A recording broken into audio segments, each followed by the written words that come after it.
Maya pressed her face against the cool window of their Honda Pilot, watching the endless stretch of highway blur past. The summer road trip to Aunt Caroline's had started well enough.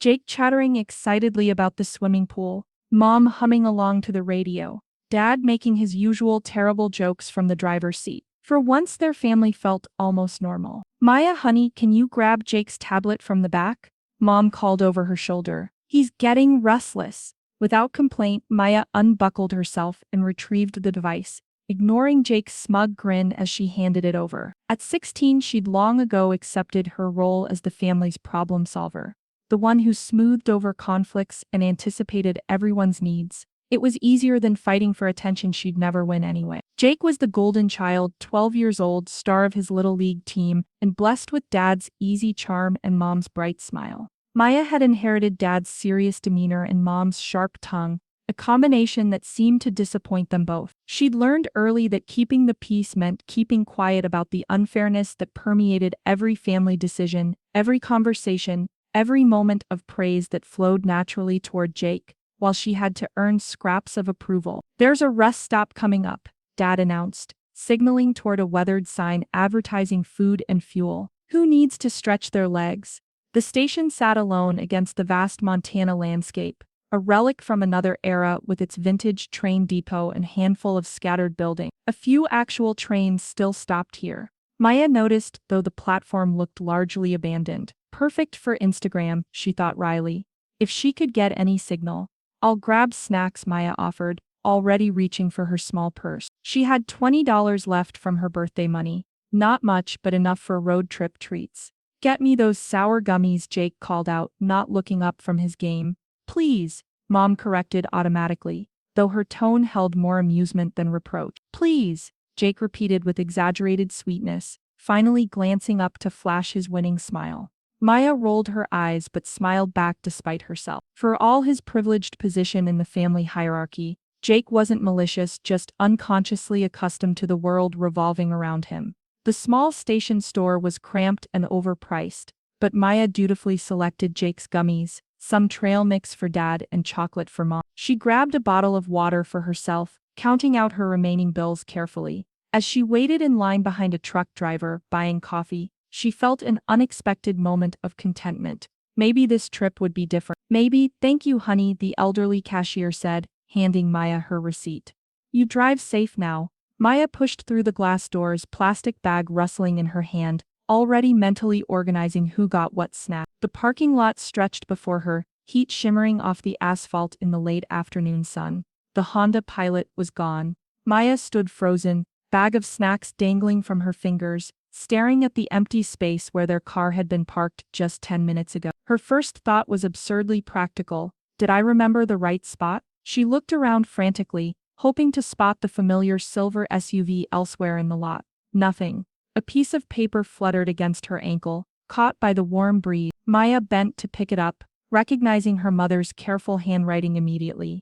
"Maya, let's see how resourceful our independent daughter really is. Find your own way home, consider it a character-building exercise. We'll be waiting with dinner ready. This will be good for you, sweetheart. Time to prove what you're made of. Love, Mom and Dad. P.S. Jake says hi." Maya read the note 3 times before the words penetrated. They had left her. Actually left her 200 miles from home, as some kind of twisted joke disguised as a life lesson. The casual cheerfulness of the note made it worse somehow, as if abandoning their 16-year-old daughter at a remote train station was just another fun family activity. She pulled out her phone with shaking hands. No signal. Of course. The sun was already sinking toward the horizon, painting the empty landscape in shades of orange and red. Beautiful, under different circumstances. Now it just looked desolate, a reminder of how far she was from anywhere safe or familiar. Maya sank onto a weathered bench outside the station, still clutching the snacks she'd bought for the family who had just abandoned her. The reality of her situation began to crystallize. Night falling, no transportation, $20 minus what she'd just spent, and parents who thought leaving her stranded was character building. For the first time, a cold understanding settled in her chest. This wasn't poor judgment or a prank gone wrong. This was who her parents really were, people who would literally abandon their child to prove some point about independence. Secure in the knowledge that she'd find a way home because she always found a way to fix things. They'd finally shown her exactly how expendable she was in their perfect little family unit. The next 18 hours became a masterclass in human kindness that Maya's parents had never bothered to teach her about. Frank, the truck driver from inside the store, found her sitting on the bench as darkness fell. He was heading east but offered to call his dispatcher about westbound drivers. "You can't stay out here all night, kid," he said, his weathered face creased with genuine concern. "This isn't safe." The station attendant, Mrs. Chen, let Maya sleep in the employee break room after hearing her story. She shared her dinner leftover Chinese takeout that tasted better than anything Maya's mother had ever cooked, and didn't ask too many questions when Maya's explanations about her situation became vague and defensive.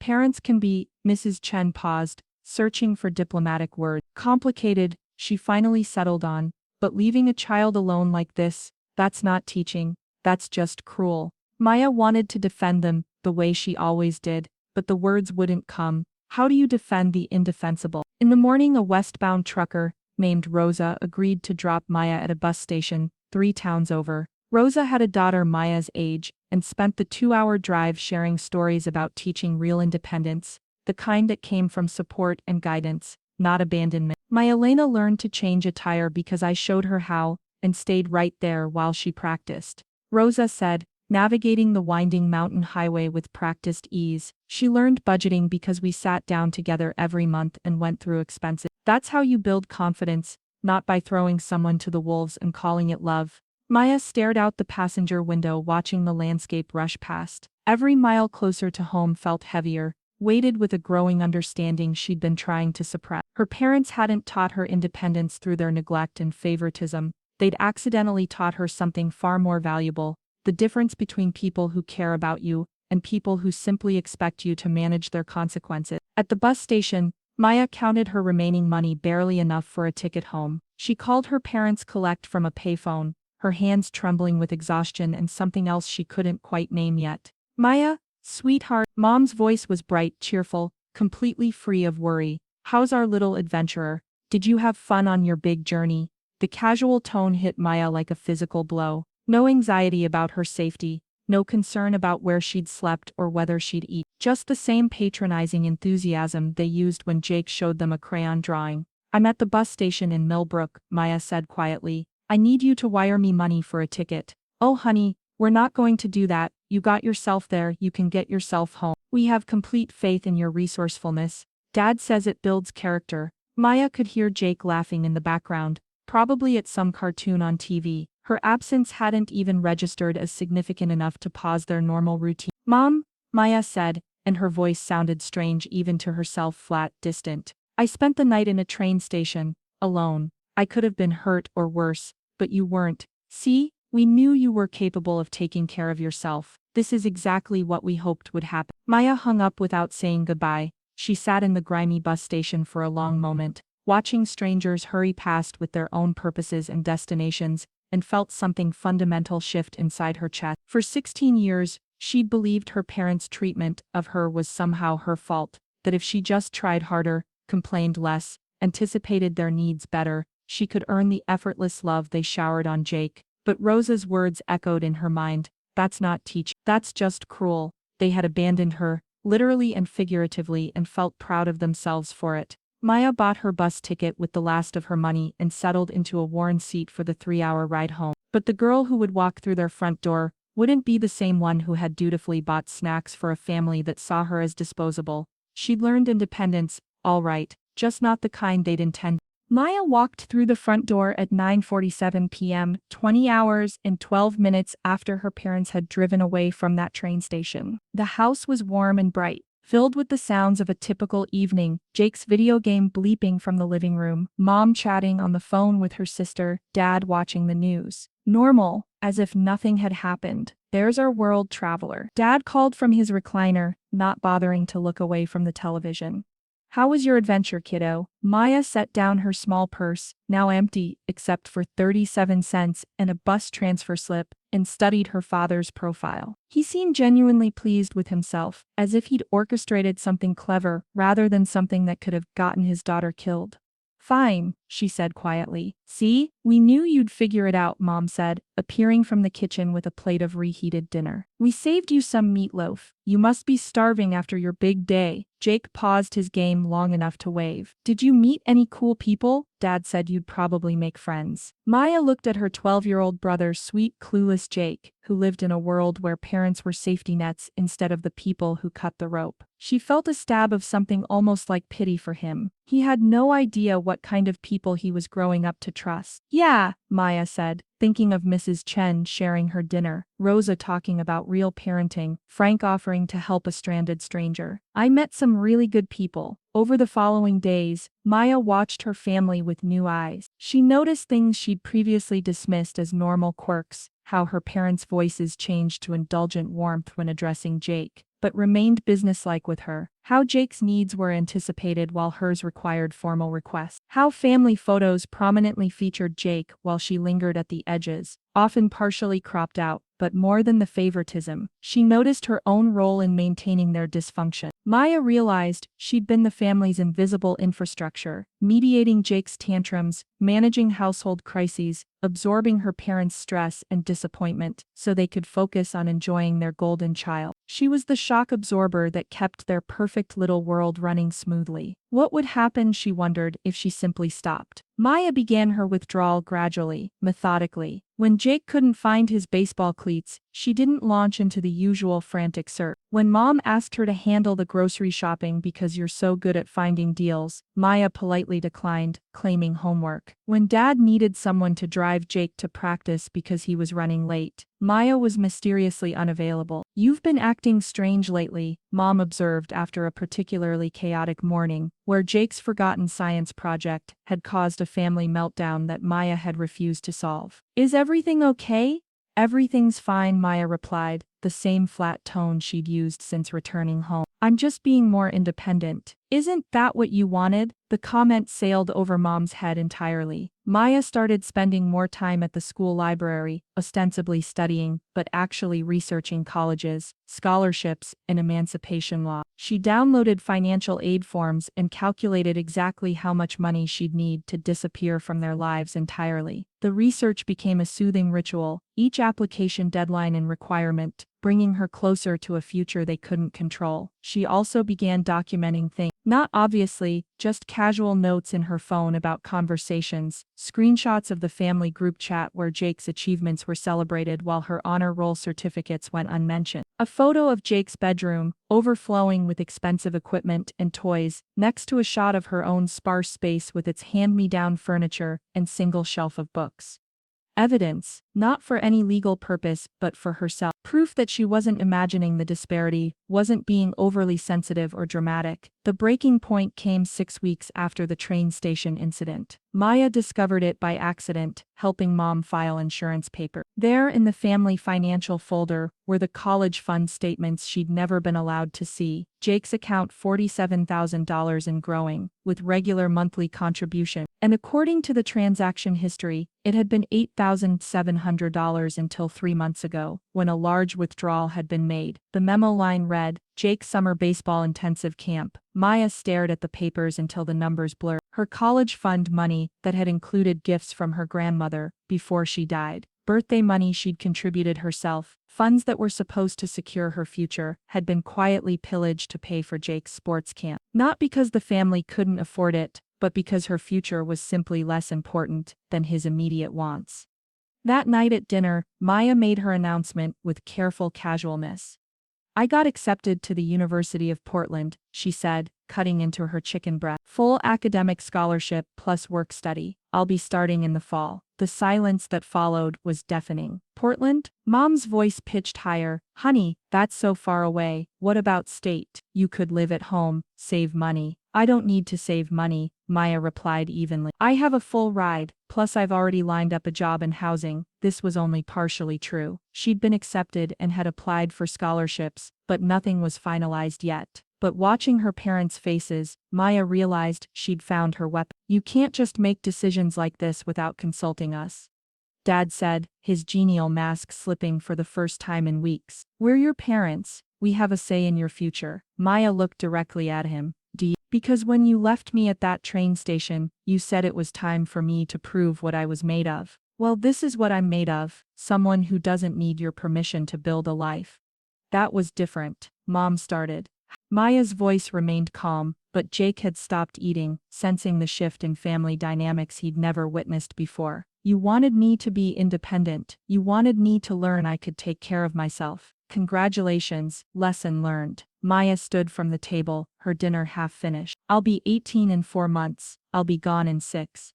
I hope that's enough time for you to figure out who's going to manage all the things I won't be here to handle anymore. As she walked upstairs, Maya heard the beginning of a whispered argument between her parents. Jake's confused questions, the sound of chairs scraping as her carefully maintained family ecosystem began to collapse. In her room, Maya opened her laptop and began filling out scholarship applications with renewed purpose. They'd taught her she was expendable, now it was time to prove them right.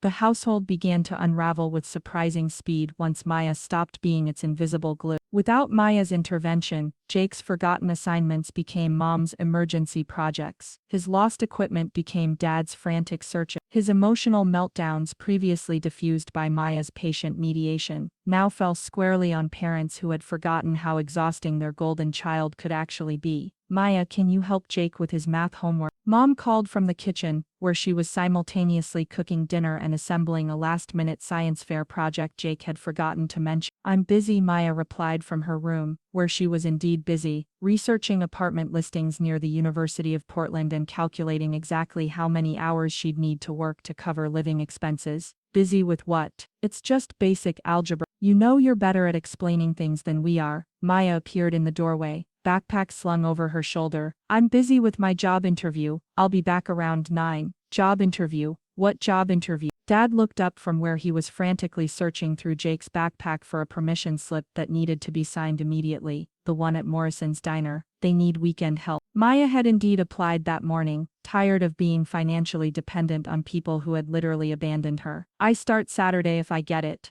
but Saturday is Jake's tournament, Mom said, as if this explained everything. We need you to help with the team snacks and keep score. No, Maya said simply. You need to figure out how to handle Jake's activities without me. I won't be here next year anyway. The word no hung in the air like a foreign language. Maya had never said no to family obligations before. She'd rearranged her entire life around Jake's schedule, her parents' needs, the family's expectations. But that girl, the one who believed compliance would earn love, had died at a train station in Montana. You're being selfish, Dad said, his voice taking on the sharp edge Maya had seen directed at others but never at her. This family is a team. Everyone contributes. Really? Maya's tone remained conversational, but something in her eyes made Jake look up from his homework with sudden alertness. Because I've been contributing for 16. I've managed Jake's schedule, mediated his fights, cleaned up his messes, and absorbed everyone's stress so you could enjoy being his parents. What exactly have I gotten in return? We've given you a home, food, clothes, Mom began. You've given Jake a home. I've just been allowed to live in it, as long as I was useful. Maya pulled out her phone and showed them the photos she'd taken of their bedrooms. Jake has a gaming setup worth more than my entire college fund, which, by the way, you stole from to pay for his baseball camp. The silence that followed was arctic. How did you, Dad started. I saw the statements. Did you think I'd never find out? Or did you just assume I'd be too grateful for scraps to ever demand what was actually mine? Jake's pencil had stopped moving. For the first time in his life he was witnessing his parents being challenged, seeing cracks in the perfect world they built around him. That money was for your education, Mom said defensively. Jake's camp is educational too. It's about teamwork and discipline, and it's about Jake being more important than me, Maya interrupted. Which is fine, but stop pretending it's anything else.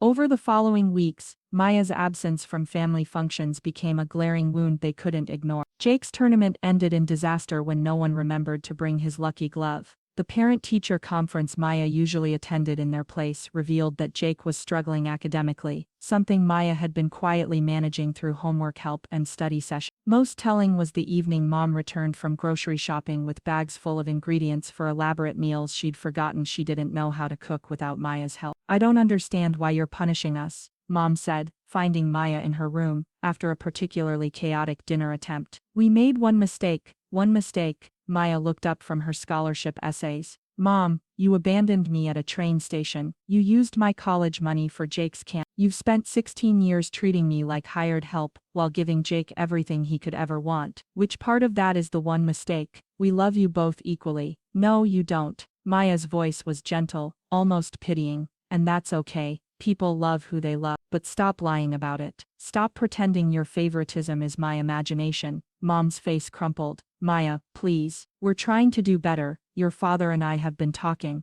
Have you? Because Dad cornered me yesterday and said I was being manipulative and holding grudges. That doesn't sound like someone who thinks they need to do better. It was true. Dad's approach to Maya's transformation had been increasingly hostile. He'd tried grounding her. She'd simply left anyway, taking away privileges she'd pointed out she had no privileges to lose, and finally attempting to assert parental authority through sheer force of will. You will not speak to your mother that way, he'd said just that morning, when Maya had calmly declined to cancel her work shift to drive Jake to a friend's house.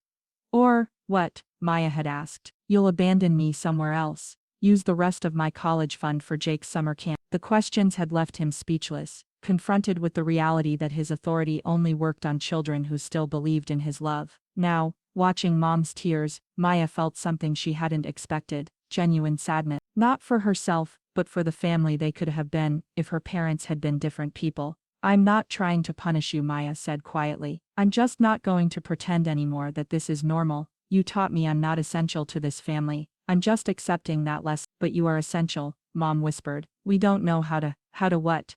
Be Jake's parents without making me do it for you, how to manage a household without unpaid labor, how to maintain relationships without someone else absorbing all the conflict. Maya closed her laptop and looked directly at her mother. Those are skills you should have learned before you had children. It's not my job to teach them to you. Mom left without another word, and Maya returned to her scholarship essays. Outside her window she could hear Jake asking Dad for help with his math homework, help that Dad clearly couldn't provide at the level Jake needed. Their perfect family was falling apart, and for the first time in her life, Maya felt no obligation to fix it. Maya's 18th birthday fell on a crisp October morning, 3 weeks before her planned departure for college. She woke to the smell of pancakes and bacon, her childhood favorites that Mom hadn't made in years. Downstairs, the kitchen had been transformed, balloons in her favorite colors, a homemade banner reading "Happy Birthday, Maya" in Jake's careful handwriting, and a stack of perfectly golden pancakes shaped like hearts. Her parents bustled around with forced cheer, and even Jake had dressed up for the occasion. Surprise! Mom beamed, gesturing to the elaborate spread. We wanted to make this birthday extra special. Maya stood in the doorway, taking in the scene. 6 months ago, this gesture would have filled her with hope, made her believe that maybe things could change. Now she saw it for what it was, a last-ditch effort to reset their relationship without acknowledging what had broken it.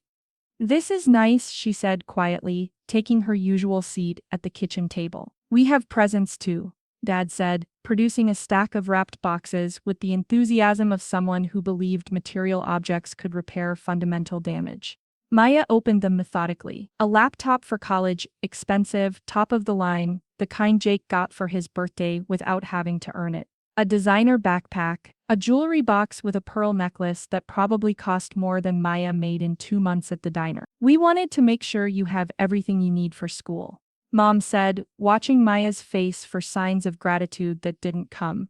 Thank you, Maya said, her voice carefully neutral. These are very generous. Jake shifted uncomfortably in his chair. At 13, he'd grown perceptive enough to sense the undercurrents in family interactions, even if he couldn't fully understand them. Are you excited about your birthday? He asked, with the genuine sweetness that reminded Maya why she'd spent so many years protecting him from the family dynamics he was only now beginning to see. Sure, Maya said, ruffling his hair. 18 is a big number. We thought we'd have a party tonight, Dad announced. Nothing big, just family. Maybe order your favorite Chinese food, watch a movie together like we used to. Maya looked at him, this man who had left her at a train station and was now trying to recreate family traditions that had never actually included her as anything more than an audience for Jake's achievements. That sounds fine, she said. But as the day progressed, Maya felt something building inside her chest. Not anger exactly, but a kind of crystalline clarity. Her parents were performing love, the way actors perform emotion, hoping the gestures would substitute for the genuine article they'd never been able to provide. That evening, as promised, They gathered in the living room with containers of Chinese takeout. Mom had even remembered to order Maya's favorite sweet and sour chicken, though she'd gotten Jake's preferences right automatically. So Dad said, settling into his recliner with an egg roll, "Have you given any more thought to staying local for college? State has a great program, and you'd save so much money living at home." There it was, the real purpose of the birthday celebration. "I'm leaving for Portland in 3 weeks," Maya said calmly. "Honey, be reasonable," Mom jumped in. "You're barely 18, you don't understand how hard it is to live on your own, especially so far from family." Maya set down her chopsticks and looked around the room at Jake curled up on the couch with his tablet, at her parents leaning forward with expressions of concerned authority, at the coffee table scattered with the detritus of their awkward family evening. "Actually," she said, "I think I understand independence better than most people my age." "Maya," Dad started. "No, let me finish." Maya's voice was steady, conversational, but something in her tone made Jake look up from his game. "Since we're all here together, I want to tell you about something I learned on my 18th birthday. I've been in contact with Aunt Sarah." The temperature in the room seemed to drop 10 degrees. Aunt Sarah was Dad's older sister, estranged from the family for nearly 5 years after what her parents had called interference in their parenting decisions. "You had no right," Dad began, his face flushing. "I had every right. She's my aunt and she's been incredibly helpful with college planning, financial aid applications, housing arrangements, emotional support during difficult transitions." Maya's words were precisely chosen, each one a small blade. She was very interested to hear about my character-building experiences, particularly the train station incident. Mom's face went white. "Maya, you don't understand the context. I understand perfectly. Aunt Sarah helped me understand a lot of things, actually, like how normal families handle disagreements without abandonment, how parents are supposed to protect their children, not use them as unpaid labor, how love isn't supposed to be conditional on usefulness." Jake had put down his tablet entirely now, sensing that something significant was happening even if he couldn't grasp the full implication. "She also helped me understand something else," Maya continued, reaching into her backpack and pulling out a folder of documents. "I've been documenting things for months, photos, text messages, financial records, not for legal purposes. I'm not interested in drama or revenge fantasy, but because I needed proof for myself that I wasn't imagining the disparity in how you treat your children." She spread some photos across the coffee table, Jake's room versus hers, the family Christmas card where he was centered and she was barely visible, screenshots of the family group chat celebrating his achievements while hers went unmentioned. "This isn't about punishment," Maya said, looking directly at her parents. "This is about honesty. You love Jake more than you love me. You always have, and that's actually okay. People feel what they feel, but what's not okay is pretending that's not true while systematically treating me as expendable." "That's not, we don't," Mom stammered. "You left me at a train station as a joke," Maya said simply. "You stole my college fund to pay for Jake's camp. You've spent my entire life expecting me to manage the parts of parenting that were inconvenient for you. Those aren't the actions of people who see their child as precious and irreplaceable." Jake was staring at the photos, his young face processing information that was reshaping his understanding of his family. "You used Maya's college money?" he asked quietly. "It was just temporary," Dad started. "It wasn't temporary," Maya interrupted, "and it wasn't the first time. But it was the last time, because in 3 weeks, I'll be gone, permanently." "You can't mean that," Mom whispered. "Maya, we're your family." Maya felt something shift inside her chest, a kind of grief for the family she'd always wished they could be. "No," she said softly. "You're Jake's family. I'm just someone who lived here until I was old enough to leave." She stood up, gathering her folder of evidence, leaving the expensive birthday gifts scattered on the table. "Thank you for the party and the present. They're very generous, and I appreciate the thought behind them. But they don't change anything." "Maya, wait," Dad called after her. She paused at the bottom of the stairs. "I'm not angry anymore," she said, and realized as she spoke that it was true. "I was for a while, but now I'm done. You taught me that love has to be earned through usefulness, and that I'm only valuable when I'm solving your problems. So I'm choosing to solve my biggest problem by removing myself from this equation." As Maya climbed the stairs to her room, she heard the beginning of a whispered argument between her parents, Jake's confused questions, the sound of her carefully constructed birthday celebration dissolving into chaos. In her room, Maya opened her laptop and confirmed her dormitory assignment for the third time.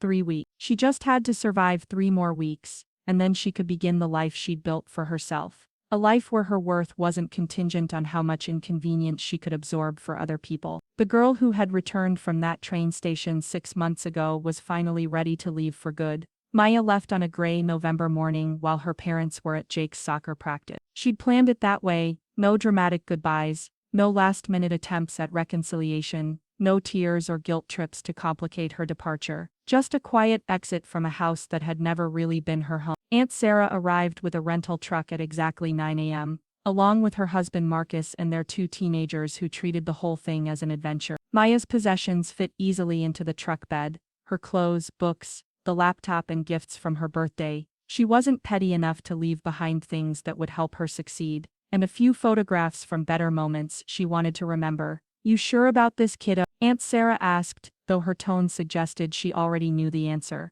Over the past months she'd become Maya's lifeline, someone who listened without judgment and offered practical support without trying to force forgiveness. "I'm sure," Maya said, taking one last look at her childhood bedroom. The walls looked strange and bare now, like a hotel room after checkout. She felt no nostalgia, only a quiet sense of completion. Jake had left her a note on her pillow the night before. "I don't understand everything that happened, but I'm sorry Mom and Dad hurt you. I hope college is awesome. I'll miss you, Jake." The note was written in his careful handwriting, and Maya tucked it into her jacket pocket. Whatever else was true, Jake was still just a kid trying to make sense of adult failures. The drive to Portland took 8 hours, filled with easy conversation and road trip snacks. Aunt Sarah's family treated Maya like she'd always belonged with them. No special handling, no walking on eggshells, just normal family dynamics where people disagreed without cruelty and supported each other without keeping score. "Your parents called me last night,"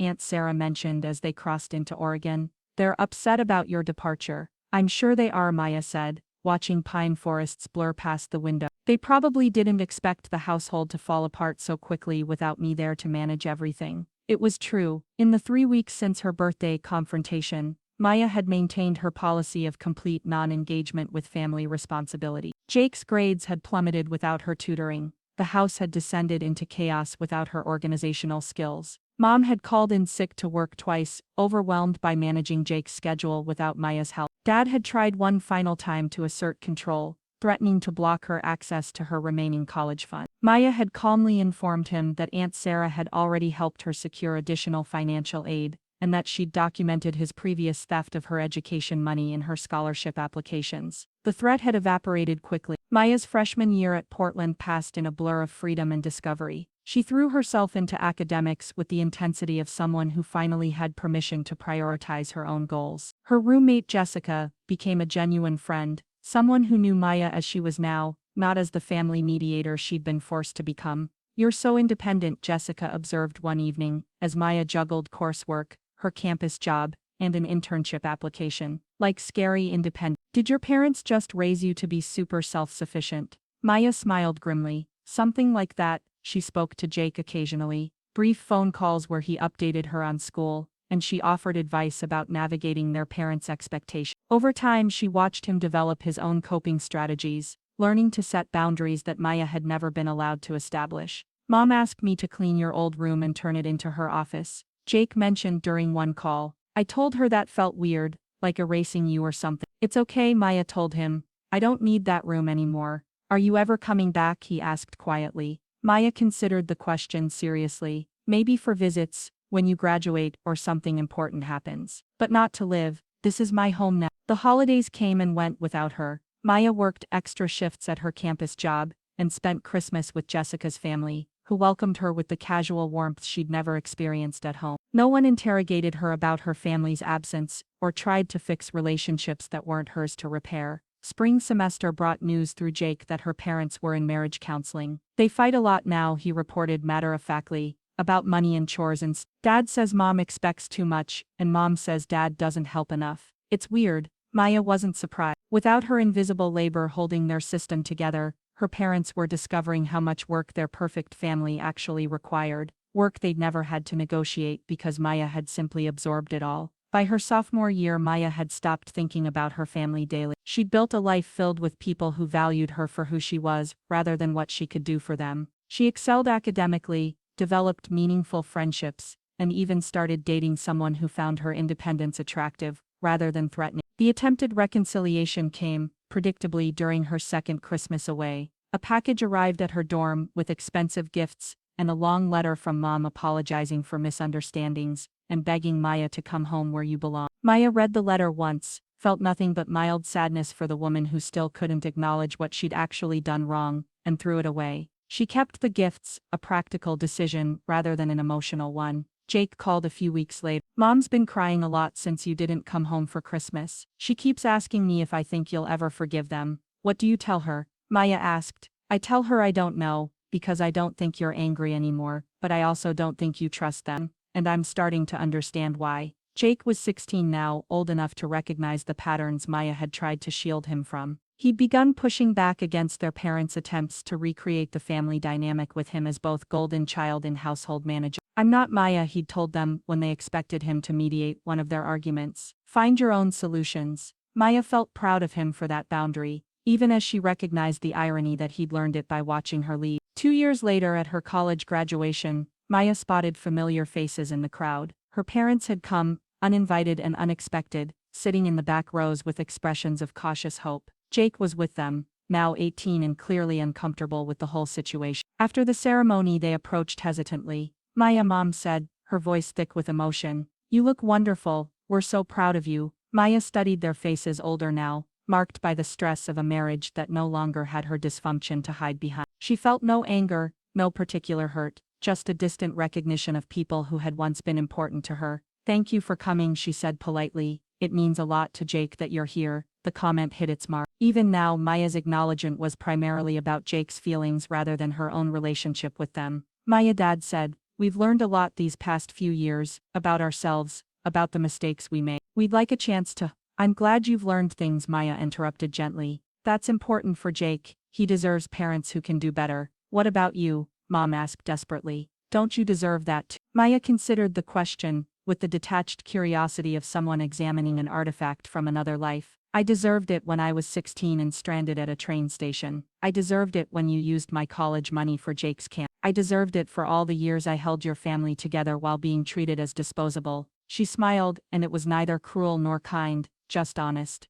But I don't need it anymore. I built something better. She turned to Jake, who had been watching this exchange with the fascination of someone witnessing the final act of a long-running drama. I'm proud of you, she told him. You're becoming a good person despite everything. That takes strength. Jake hugged her tightly. I understand now, he whispered, why you had to leave. I'm sorry it took me so long to see it. You were a kid, Maya said simply. It wasn't your job to fix them. As her family walked away, defeated but perhaps finally understanding the scope of what they'd lost, Maya felt a sense of completion she hadn't expected. Not closure exactly, but something more valuable, the quiet satisfaction of a life built entirely on her own terms. That evening at her graduation dinner with Aunt Sarah's family and her chosen friends, Maya raised a toast to independence. Not the twisted version her parents had tried to teach through abandonment, but the real kind, built on self-respect, healthy boundaries, and the revolutionary idea that love shouldn't require you to disappear yourself to earn it. She'd learned to find her way home, all right. She'd just discovered that home wasn't the place she'd started from, but the life she'd chosen to build for herself. The girl who'd been left at a train station had become a woman who would never be abandoned again, because she'd learned the difference between being alone and being lonely, between independence and isolation, between family and people who simply shared her DNA. It was the best revenge of all, a life so full and meaningful that their absence from it barely registered as a loss.